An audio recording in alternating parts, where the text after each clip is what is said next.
कर्म आज हमें एक संत से मिला दिया और संत से मेरी भेंट हुई तो संत ने हमें बड़े प्रकार की शिक्षाएं दी उसकी। यदि भगवान ने सोचा कि चलो कोई बात नहीं, भले ही इतना गंदा इसका मन हो, भले इतना गंदा इसका कमरा हो, परंतु फिर भी हमें इसका स्वभाव बड़ा अच्छा लगता है। क्यों? क्योंकि मैंने देखा ये सदैव सत्य के साथ रहता है, तो मैं इसी के पास आ रहा हूँ। भगवान सोचेंगे, जरा विचार करेंगे, विमर्श करेंगे, चलो ठीक है थोड़ा प्रवेश करते हैं, थोड़ी इसके अंदर चेतना लाने की कोशिश करते हैं, परंतु दुर्भाग्यवश होता ही नहीं है ऐसा। अगर किसी संत से भेंट भी हो गई तो हम क्या सोचेंगे, बस अभी ही तो उपदेश दे रहे हैं, फिर जाने के बाद ये खुद ही वैसे हो जाएंगे। इतना नहीं सोच के तो हम खुद ही निकल लेते हैं। तो ये नास्तिकता क्या होती है? ये बार बार भगवान को मन में प्रवेश करते करते रोक देते हैं। भगवान आते आते रुक जाते हैं, सोचते हैं क्या करें, कैसे प्रवेश करें। ये तो खुद ही नहीं चाह रहा कि हम प्रवेश करें, क्योंकि भगवान कहते हैं कि कर्म प्रधान है। यदि भगवान को आप, क्योंकि भगवान ने कहा ना, अगर मैंने कहा कि भगवान की तरफ आप एक कदम बढ़ाएंगे तो भगवान के आपकी तरफ 4 कदम अवश्य बढ़ाएगा। परंतु जब वो अपना आप एक कदम ही नहीं बढ़ाना चाहोगे तो भगवान क्या करे? जब आप अपना एक कदम ही नहीं बढ़ाना चाहोगे तो भगवान क्या करे?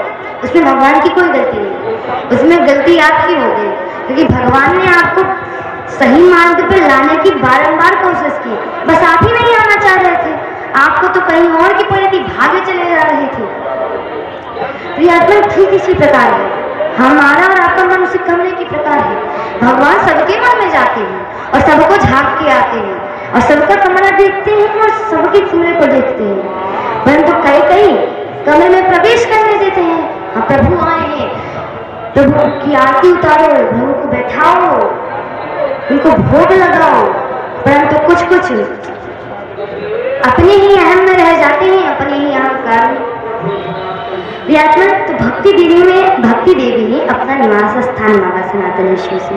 सनातन ऋषि ने उनको स्थान भी दिया कि आप सभी के मन में है। ऐसा नहीं है कि नास्तिक के मन में भक्ति का प्रवेश नहीं हो सकता है। जरूरी है उसको सही उपदेश, अर्थात गुरु ऐसा दिव्य होना चाहिए। यद्यपि जो संत महात्मा गुरुजन होते हैं ना, वो जब आप उनसे कहेंगे हमें गुरु दीक्षा दे दीजिए, तो जल्दी गुरु दीक्षा क्यों नहीं देते हैं? क्यों नहीं देते? कारण यही होता है। कारण क्या होता है? गुरु दीक्षा जल्दी नहीं देते, क्योंकि वो जानते हैं कि अभी आपको थोड़ा और प्रयास करने की जरूरत है। क्योंकि गुरु भी जानते हैं जो चेला होता है ना, वो जो करता है, जो उसका कर्म होता है, जो करता है, अगर वो बुरा कर रहा है, वो अच्छा कर रहा है, तो यदि गुरु जी स्वर्गीय हो गए हो या फिर हो, तो गुरु जी को उसका फल भुगतना पड़ता है। क्यों? क्योंकि गुरु जी ने उस चेले को अब अपना बना लिया है और अपने अंतर्गत कर लिया है। जैसे कि माँ और पुत्र या माँ और पुत्री के बीच का संबंध होता है, ठीक उसी प्रकार से गुरु और चेले का भी संबंध होता है। इसीलिए जब कोई बच्चे का जन्म होता है तो कई जो हमारी बुजुर्ग माताएं होती हैं, वो हमारी माताओं से कहती हैं कि बच्चे को अभी स्नान मत कराओ, या फिर वो माँ ही स्नान कर रही हो या फिर वो माँ ही कुछ ठंडा गर्म खा रही हो तो उसे तुरंत रोक देती है कि नहीं, आप इसे अभी मत ग्रहण कीजिए, वरना इसका असर बच्चे पे होगा। ठीक उसी प्रकार गुरु और चेले का संबंध है। जब चेला कुछ गलत करता है ना, तो उसका असर गुरु जी पे भी पड़ता है। तो गुरु जी से जब मंत्र लें तो भी बड़ा सोच समझ के लें, और जब गुरु जी भी मंत्र दें तो बड़ा सोच समझ के लें।